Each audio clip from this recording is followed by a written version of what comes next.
Hey, what's going on? My name is Coach Lee Hopkins. My pronouns are he, him, his, and you're listening to the Patterns of Possibility podcast. This is a podcast dedicated to helping you replace harmful patterns with new possibilities. In each episode, we'll explore topics that inspire you to be yourself, live your truth, and make lasting connections.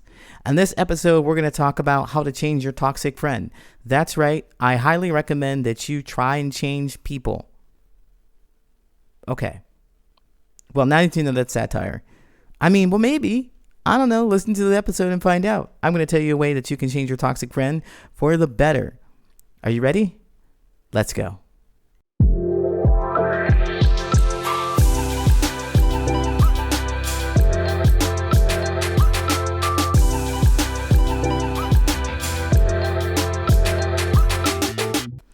So you've recently realized that your friend is more toxic than not. That means they say things that are off the wall. They say things that are upsetting to you. They upset other people. Whatever their mannerisms are and however they behave, you're just disgusted. Disgusted. But you've been through a lot together. And most of it was fun and exciting. It's just this new behavior right now. I don't know what that is, but you don't like it, right? You don't like how they're talking to people. Maybe they're misgendering people. Maybe they're being insensitive about people's beliefs. Maybe they're being critical about people's appearances. You can't stand it. And you're like, well, we've known each other for so long. You're not ready to walk away. You're not, because it feels like a betrayal. They're having a rough time right now. Maybe something's going on in their life and they're just lashing out at people. You don't know, but you just know you don't want to let go. You really want to stay and help them. You really want to show them how they can be a better, more well-adjusted and less toxic person. And I want to say to you, all the power to you. I know, do it. Go for it. And you're listening to this episode right now because you want some practical tips and advice on exactly how to do that. Well, I've got you. And I've got something that is really powerful and will really help you. It will really help you. So let's look at what we're doing now. Maybe right now you're doing things like suggesting going to therapy. Maybe you call them out every time they mess up, every time they say something that's wild, off the hinge, off the wall, off the chain, one of those. But every time they say something that is upsetting and insensitive, you step in. You say, hey, no, we don't do that. And you correct them. You tell them, you give them the right language. You tell them how they need to feel or how they need to show up in this space. And as many times as they make the same mistakes, they're making the same mistakes. You come in and you say, hey, I know you're having a hard time, but maybe you need therapy because whatever you're doing, I know you're having issues and problems, whatever it is giving off a bad vibe, and you really need to go seek help. Maybe you tell them stuff like that. But no matter how many times you do this, no matter how many times you tell them, it doesn't get old for you. You don't feel burdened. You genuinely want to help. This is where all of this stuff is coming from. You genuinely want to help, but it's not working. You've been at it for several months and it's just not working. Maybe you and your friend are starting to argue because they don't like your help, but you're not giving up. You're not giving up. Something's going to work. You can't let go of this relationship. What do you do? Well, like I said, I do have something powerful for you. But before I make my suggestion, I want to let you know that this is hard.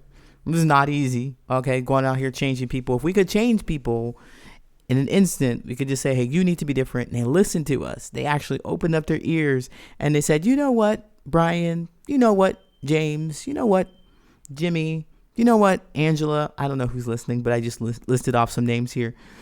You know what? You're right. Whatever you're saying about my life, you know what? You know better. You know better than I do. And I'm going to follow your advice. It's not that easy. We'd wish, but it's not that easy. If it was that easy, then we'd all do it. And what you were saying to them, it would work. They would just listen to you and they would do the thing that you suggest. But they're not doing that. So that means we have to do something else. We have to try something different to get through to them because change is possible. But here's the caveat. Here's the thing. Change is possible if they decide that they want to. Womp womp. Change is possible only if they decide that they want to make the change. So, with you saying exactly what they need to do and how they need to do it, without their consent or without their desire to do so, they're not going to do it. And this is what you're running into.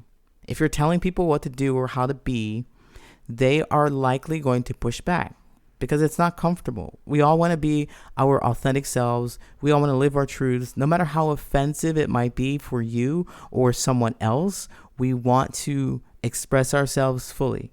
And your friend is expressing themselves fully. And with you saying, hey, you need to be different, or you need to stop doing that, or you need to change, they're not going to like it. They're going to really push back against you. That's what's happening again. So what can you do? I've been teasing you with it. What can you do? Well, not that. You're going to stop telling them what they need to do because they're not listening. Remember, we need their consent. We need their consent. We need them to actually believe that what you suggest is best for them. The best way that I've found to do this, and I know somebody's probably like, that's manipulation. No, it's influence. That's influence. You are doing something that is going to help them in the long run. It's influence. But you have to help them understand how it's going to benefit them. And in order to help them understand how it's going to benefit them, you really have to get on their level. You really have to get on their level to understand why they do what they do first. Do you hear what I'm saying? You have to get on their level to discover why they do what they do first. That means letting go of your desire to change them right away. You see, what's happening here is that you've been triggered. You've been triggered by their behavior. And that trigger, that uncomfortableness that you feel with their actions, with their words, gets you to go right into fix-it mode. I got to fix you. I got to change you. I got to adjust you if you're going to be around me. And I'm going to do this because I care about you. But they don't know that you care about them. They don't know. They don't feel that. All they're feeling is, you want me to be different. You really don't like me. And I think there's some truth to that. If you're trying to change your friend, if you're trying to change people in your life, you don't like them the way they are, you can't accept them, and you want them to be different. But that doesn't work. So what we're going to do here is we're going to fight less by not trying to change them. This is the long way around. This is the influence that I'm talking about. You're not going to try to change them. You're going to accept them for who they are. And then you are going to demonstrate through your own actions that you are the person that you want them to be.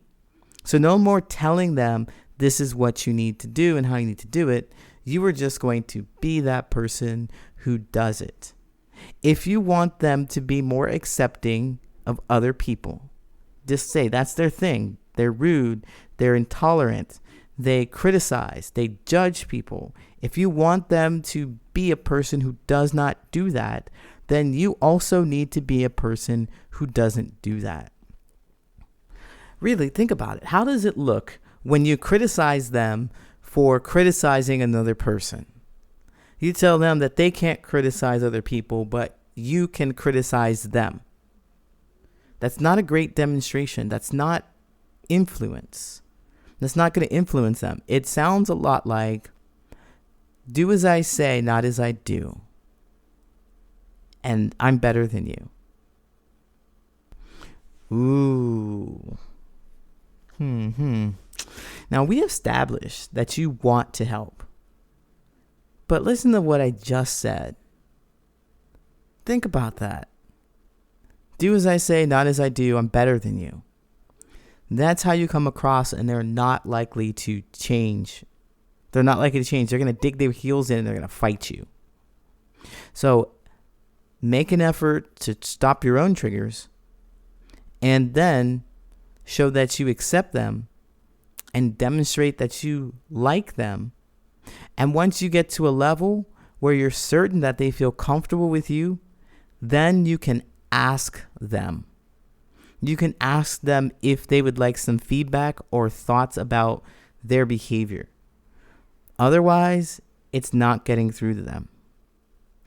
Now, this is a lot longer of a process.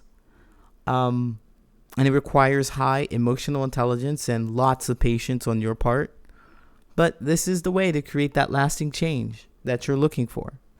And you genuinely care about them, so go through the process and stop your triggers before trying to change them.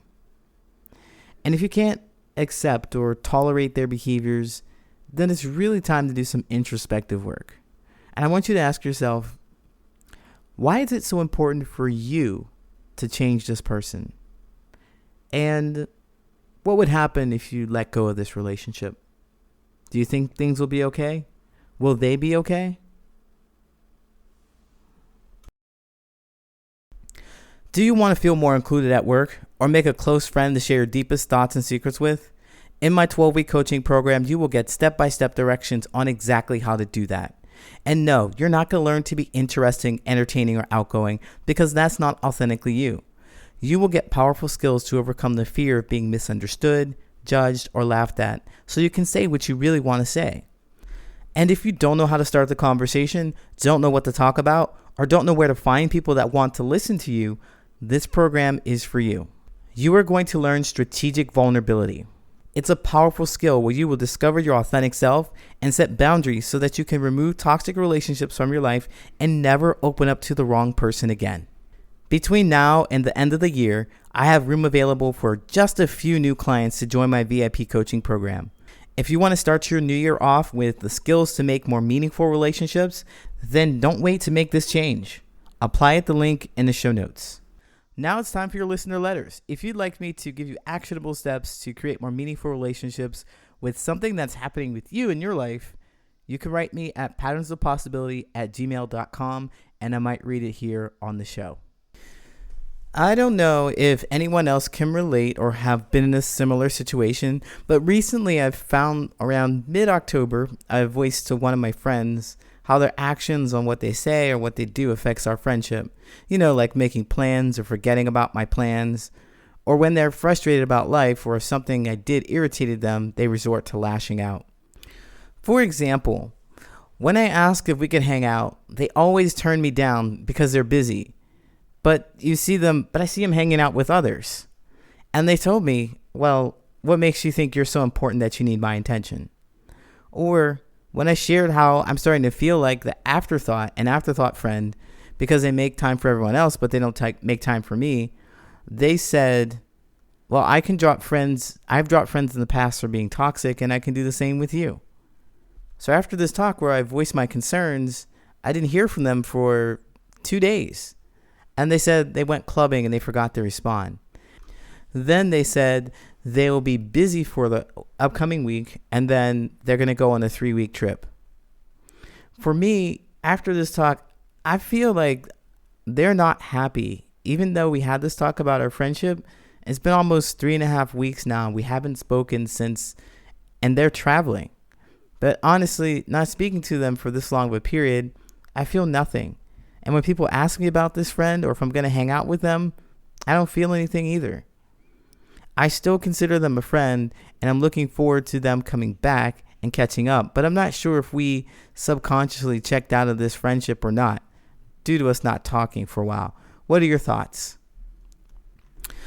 Well, it definitely sounds like you and your friend have separated and you have grown apart a little bit here. You're not talking to each other. And I look at this relationship and I'm thinking that you were really focused on what they want. You're really, really focused on what they want. Some of the language here, it says, you're starting to feel like they aren't happy and you're trying to make sure that they're happy with you. And I think that I'd like to refocus and start thinking about what you really want and how you really feel about being in a situation with them. It sounds like you're not getting your needs met, and as you voice them, hooray for doing that. That's really amazing that you're able to do that. A lot of people are just like, I don't know what to say. I don't know how to approach the situation. I don't know what to do. But you sound like you're in a different space, in a headspace. At the very least, you are saying, hey, I seem like an afterthought friend. because you're making time for everybody else, but not me.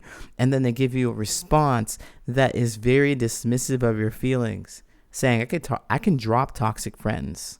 I can drop you too. It sounds like a threat to end the relationship, to end your friendship, and you're still hanging on. But you said that you don't feel anything, and I wonder why. Exploring that, it seems like you really want the relationship. You still consider them a friend, and you're looking forward to them coming back. But why? That's what I'm like. Why? What do you want from them? Do you want? They're not. It seems to me that they're not interested in you at all, or sharing anything. You are definitely just an outsider looking in. It seems like you're an afterthought friend. Don't make time for everybody else, and you see this. Trust your observations. Trust your feelings about the situation. So what are you going to do with that? What are you going to do about this? What would I do? Well, you've already told them. You've already told them how you felt. I would give it another conscious stab. I was going to say stab, but I couldn't figure out another word, so I'm just going to go with it. I'm going to say a conscious chance, I guess, a stab at it. An effort. There we go. An effort. Make a conscious effort to tell them about how you feel again and what you will do. Your conscious effort is to make sure you give a consequence. Like, hey, okay, you don't make time for me, and that's really upsetting because I really want to hang out with you. And if you don't make time with me, then I just won't reach out to you anymore. Boom. And you see what happens. Now, you might be scared because this is scary. What if they don't reach out to you? You want the relationship, but do you? I mean, if you went and grabbed a notebook and a pen and you wrote down what you want from relationships. You want time, attention. You want fun, excitement. If you wrote those things down, whatever it is, just go do a brainstorming session and write down what you want from your friendships. And you look at your friend in front of you, this person, and you look at the paper with your ideal friendship on it, and you look at them again. If you look at your ideal friendship on the paper again, do you see a match? If you don't see a match, then it's time for you to take some action. It's time for you to make something different happen. It's time for you to perhaps release this relationship. Really, really, really. Release it so that you can find the kind of person that you want to be with. So you can find the kind of friend that will appreciate and accept you. Right? That's my advice. I want to thank you so much for writing in. Best of luck to you, and let me know how it goes. Hey, thank you so much for listening. If you like this podcast, share with someone who you think could benefit from this information, and follow me on social media. You can find me at Patterns of Possibility on all social media, and I go live on Mondays, Wednesdays, and Saturdays at 9 a.m. Central Standard Time. You can catch me and learn more about these social connections and interact with other people who are looking for the meaningful connections, who share the same kind of stories, and be in community. And don't forget to sign up for my newsletter at patternsofpossibility.com, where you will get actionable steps delivered to your mailbox every week. Thanks again for listening. Until next time, take care.